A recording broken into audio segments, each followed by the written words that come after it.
тебе больше нравится, который я сделала? Ну-ка, погоди, посмотрим.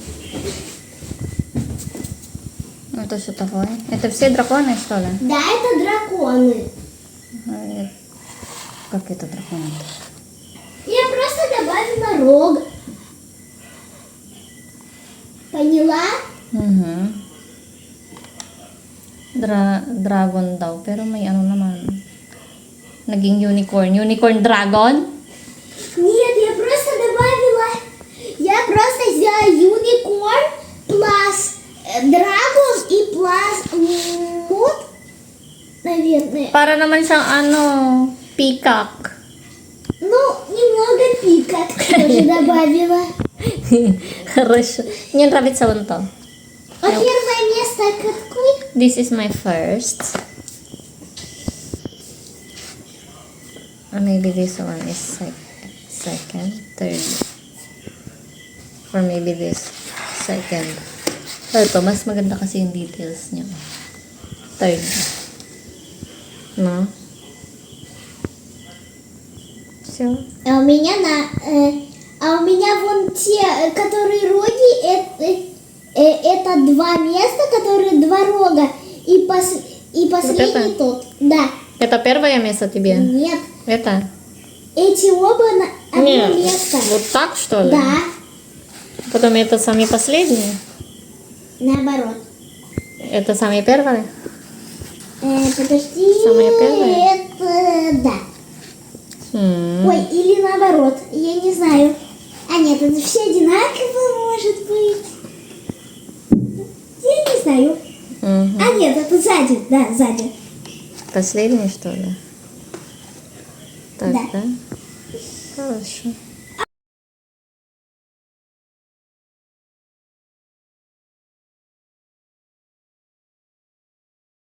Hello everyone! Today I will tell you updates on our lives here in our new house. Hindi pa ako tapos mag-empake. Ang dami. Kasi wala pa akong lalagyan yung mga gamit namin. So, my husband is now buying something and he bought naman yesterday ng something na pwede namin magamit here. Actually, this is our dirty kitchen and supposed to be my kitchen pa kami sa loob here. Pero hindi pa namin pinagawa kasi alam niyo naman na ang budget namin is not that marami. So, eto muna yung aming kitchen for now. And mahirap magluto here. Tignan nyo, oh. Diba? Super hangin here. And, naninibago pa kami kapag natutulog kami kasi as in super lamig. As in super hangin. Maganda siya, okay. Okay para sa akin na malamig siya. Pero, kapag yung madaling araw, as in super lamig na niya. Kahit kinu-close ko yung isang window, dun sa kabila naman, yung as in malamig. Hindi naman pwedeng i-close ko lahat kasi mas maganda pa rin yung may flow ng air. Kaya minsan half close lang or 1/4 ganun. Pero malamig pa rin. Yun yata yung sinasabi nilang hangin sa bagat. That's why. And now, we have some workers here and they're doing... So, diba? Dahil yung sa hangin, nahulog yung aking mga kung ano man yung gamit ko. I will show you kung ano yung mga ginagawa nila now. So, ayun sila. It's their maybe third day na yata nila na nagre-repair here. Ay, gumagawa, nagbi-build. And that one is a garage. Kahit na wala pa naman kaming talagang car. Sabi ko nga kay husband, bakit may garage kung wala naman tayong car? Parang lang ba? Nire-ready lang. Maybe soon, sana nga magkatotoo, magkaroon kami ng car. Hopefully. Ayan. So, ganyan. 3 lang yata sila. O, 3 lang.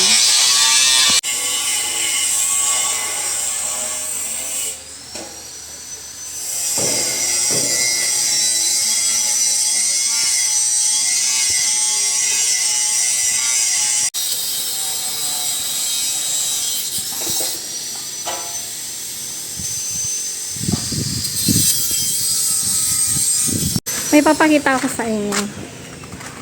Super love ni husband yung mga manok. Na as in talaga kapag kagising niya, pinakita nga niya sa akin nun pero di ko na video.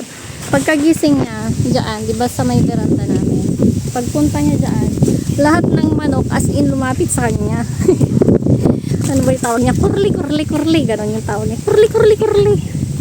Sa mga manok. And look at this one. Nalakasan na yung mga manok namin. Nagpunta ata sila sa forest. Ba't wala kahit isa? Ay, ayun, andun pala sila. Andun sila sa ano, ayun, silong ng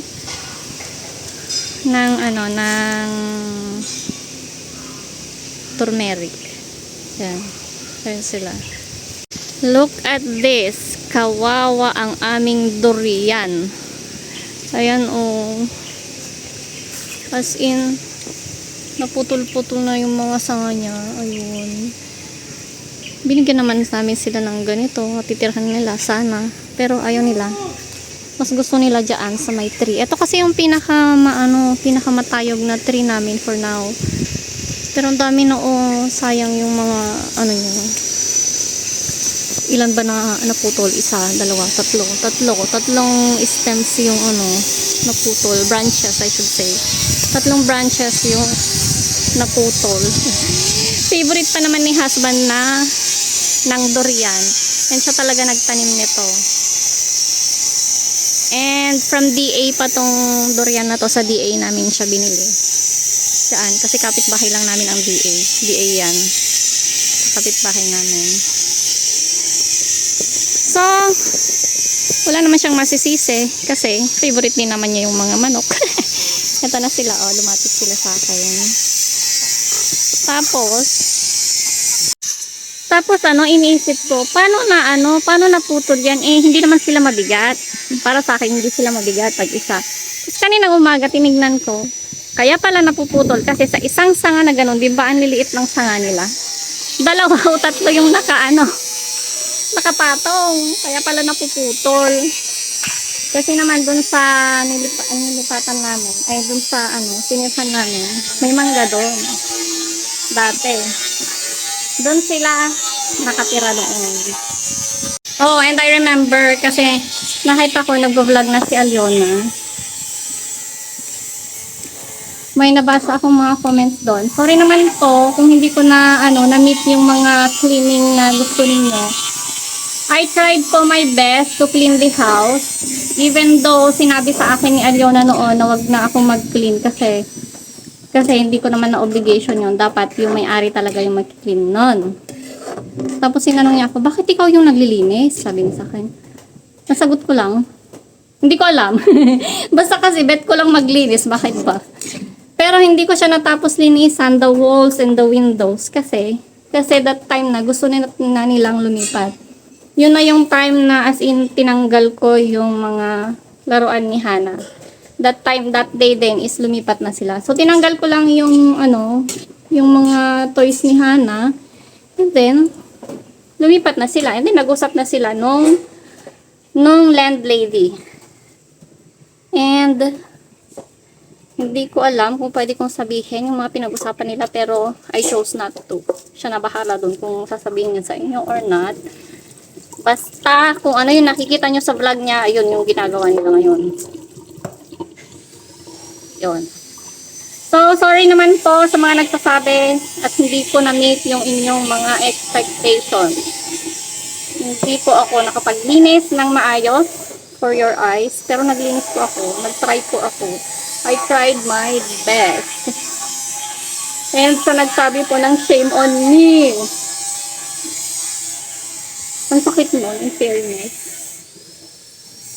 Hindi nyo pa po alam yung full story. Shame on me na agad. Agad-agad. Ganun talaga kayo mag-judge ng isang tao. Dahil lang sa isang few minutes video. Well, that's the reality of showing our lives sa internet. Showing our glimpse of lives sa internet. Pero minsan, mapapaisip din ako sa mga vloggers. Lalo na sa mga matagal na talaga. Kila Val, kila Andre, kila Liza, mga ganyan, kila Donna. Paano lang kaya nila na ma-manage yung mga haters? Kasi, marami ako nababasang haters. Paano nga ba? Baka may tips naman kayo dyan. Kasi, tao lang po ako, nasasaktan din. At sorry po sa mga expectations niyo na hindi ko nami-meet. Tao lang po, hindi po ako perfect. And now, I am cooking some mangoes here for our lunch. Pero nakalimutan ko na may karne pala kami. So, I will just separately, ano na lang, fry this one and I will put here. Ito, yung manok namin. Kabibili ko lang kahapon.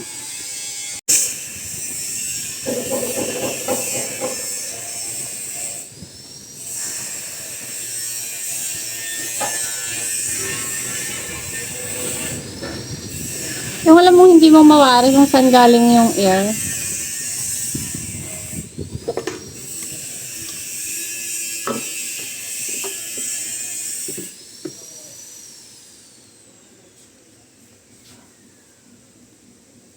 Yan. Oh, di ba? Nilagyan ko ng panangga doon. Ngayon nandito naman yung air. Parang lahat yata doon ganun. Dapat may ano, may pantakip. Oh, yan. Delikado. Saan yung oil?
So for now, ito muna yung aming nabili, nalalagyan ng mga gamit namin, ng mga dishes. This one and this one. My husband bought this one.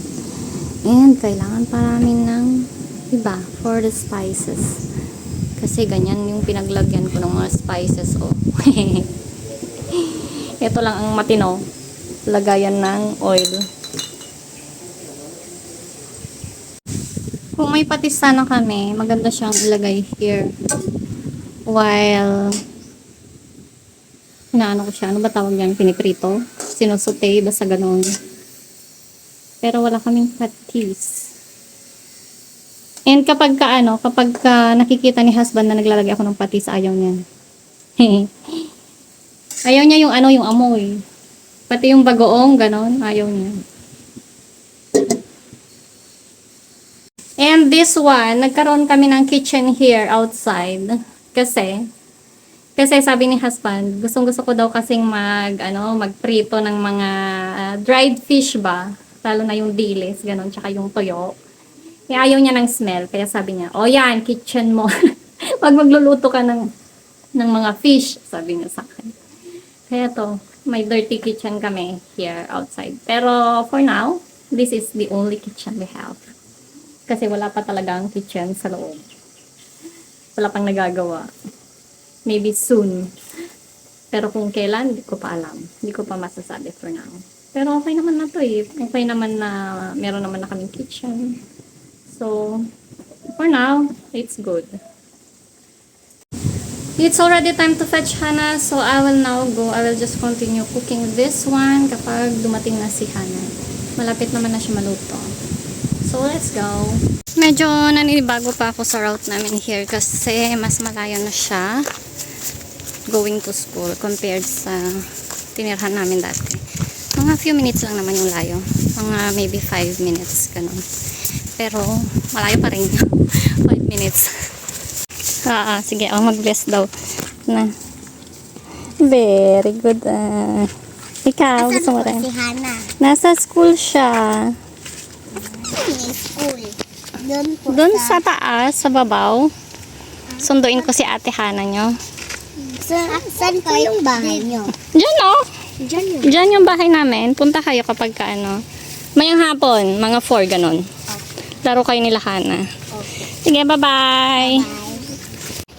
Nag-ask ako ng permission sa ano, parents ng mga bata kung pwede kong ilagay dito yung mga video na kinuha ko. And they said naman yes. So, yun. Yung mga batang yun yung kalaro ni Hana. Hello po. Yun yung mga kalaro ni Hana noon. Nung bago pa lang kami dito sa ano, dyan sa nirent namin. Yung unang nag-bless sa akin. Yun yung pinakaunang kalaro ni Hana noon dito. Kasi, dito lang malapit yung bahay nila. Sa likod ata nito. Ang bahay na to. Basta somewhere here. Yun. Kasi, ang lagi niya lang kalaro noon dito is si Adric. Pero, not always naman na nandito si Adric kasi may pinupuntahan silang other place all the time. Kaya, kapag walang iba noon, kalaro niya yung batang yun. Yung dalawang yun. Tapos, and then later on, dumating yung kambal. So, sila naging kalaro din niya noon. And then, kalaro din niya and then, dumating naman sila Kostya. And now, dumating sila Aliona. Kaya, marami ng mga Russians here. And sometimes, kapag dumadalaw din si Bella here, sasama, yun. Yun yung kalaro niya. Sila yung mga friends ni Hana. Si Bella is half them. Half Russian, half Filipina. May video ako dati na nagpunta kami sa house nila. You can watch it. Ngayon, medyo sinasanay ko na si Hana na mag-isa siya pumunta every afternoon. Kapag umaga, hinahatid ko siya and sundo. Pero kapag kahapon, mga alauna ganun, hinahayaan ko na siyang magpunta na lang na siya. Dalawa naman sila ni Kostya. And then, kapag kauuwi ng mga 4 o'clock, ganun, mag-isa na lang din niya. Parang, sinasanay ko lang siyang maging independent. Pero, lately, may napanood ako ng mga incidents sa school, na killings. Parang napapaisip tuloy ako. Parang mas better yata na hatid sundo ko na lang sila every now and then. Parang natakot naman ako bigla. Ano sa tingin mo? Comment naman kayo. Advise me. Lalo na babae naman si Hana. Ayun, may mga nag-hi doon. Wait lang. Oh, ayun. Mga nag-hi. Oh. Bye! Bye-bye! Yung batang naka-yellow, naka-uniform. Yun yung anak ng may-ari ng nasa store na nasa harap ng pinagre-rentan namin. Sila yung pinaka first na tumulong sa amin nung nandito kami sa Samar. Nung June last year, first day namin here. Tapos dumating kami sa nirentahan namin, walang tubig. Gabi kami dumating here. And then walang tubig. Tapos tinawagan namin si Ate Fe. Wala na siyang magagawa kasi malayo yung bahay nila from here. So nagtanong kami sa kapitbahay, and it happened na ang nakita namin doon noon is yung father ng batang yun. Tapos sila yung tumulong sa amin. Sila yung nagbigay ng water sa amin noon. Kaya parang very memorable ba ng incidents na yun. And sila din yung nag-sponsor noon nung nagpunta kami sa Hidopong. Nung despedida party nila Uka and Hanna. Yun. Lagay ko dito yung link ng video na yun.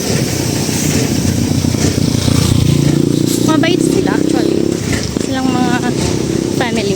Mayaman sila pero down to earth sila. And starting today, hindi pala today, noon. Dito na ako naghihintay sa my gate kasi nung naghintay ako dun sa may mangga, pinalayas ako kahit 3 minutes lang ako naghintay. Kaya dito na lang ako. Ayoko na mapalayas ulit. asan si Hana? Ay, lagi silang nagsasabay. Si Hana asan? Ganito. Andun pa? Pasarong pa daw. Ayan na oh. Ayan na si Hana. Hana! Gusto, tika. Ano mo? Hindi na siya nakatulog. Hindi ikaw nakadungog. У тебя штаны черные. Da? Ой, не штаны черные, а штаны мокрые. Ocha! Hindi ko alam na wet pala yung... Ocha! Вот тут мокрые. Смотри. Ага, ay wet. Кажется, ты психсикала. Нет, что-то я сидела, что-то да мокрое точно. Не-не. Wet pala yung ano, shorts ko. Kakahiya naman. Ang layo ng dinaanan ko. Hindi ko nakita. Посмотри, Анна, что ты психсикала туда. Нет. Да заби доченька, вот здесь в центр, если я психсикла. Нет. Там только где я сидела. Где центр тоже немножко мокрый. Да ну. Да.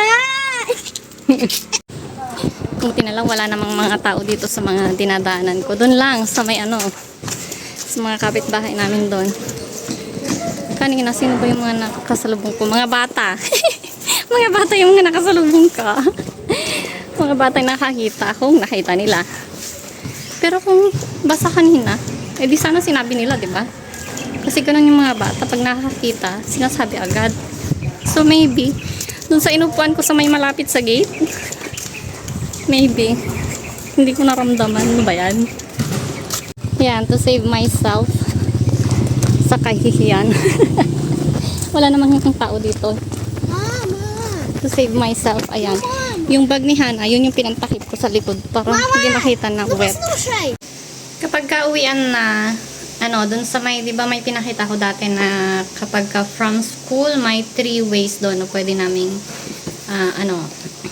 daanan. So, syempre, dahil nandito na kami sa medyo mas malayo, doon na sila nagsa-separate ways ni Kostya. Kasi kapag kadadaan pa kami sa kanila, mas malayo na. So, dito kami sa may malapit sa gym. Para, mas mabilis makarating here sa aming house. And now, Hana is taking a bath while tinutuloy ko naman yung aking pagluluto here. And sana umabot para hindi siya malate. And of course, I will also add some alugbati here.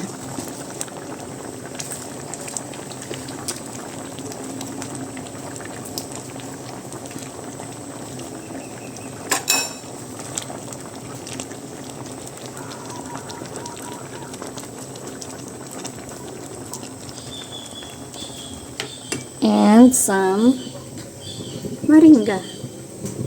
Naglagay na ako ng pepper dyan and I will add some rosemary also. Ayan, time to eat na. Luto ng ating munggo. And now Hana will go to school. Sunduin muna niya si Kostya para sabay sila. Paka. So for now po, that would be all for today dahil marami pa po akong gagawin. See you in the next vlog. Bye-bye!